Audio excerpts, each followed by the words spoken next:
أعوذ بالله من الشيطان الرجيم بسم الله الرحمن الرحيم یوسل شپږ نمبر آیات ته سورة آل عمران څلورمه سپاره.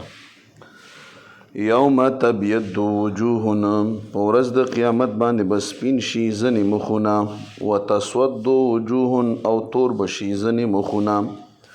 فاما الذین بس هر چې هغه کسان دي نسودت چې تور شوي دي وجوههم مخونه د دوی ورته وبویلی شي اکفرتم بعد ایمانکم آیا تاسو کفر کړی وروستو د خپلو ایمانونو نه فذوقوا العذاب بس وڅکئ عذاب بما په سبب د هغې عمل کنتم چې وی تاسو تکفرونه چې کفر بم کولو. واما الذین او هر چې هغه کسان دي نبیضت چې سپین شوي دي وجوههم مخونه د دوی ففي رحمت الله دوی بوي په رحمت الله تعالی کې هم دوی به فیها په دې رحمت کې خالدون همیشه د پاره وي. ورځ د قیامت باندې سپین مخي او تور مخي دنیا کې خو چار څنګه رنګ وي خو په ورځ د قیامت باندې به تور مخی چې وي دا کافر وي دا به جهنمی وي دا به بد کردار وي.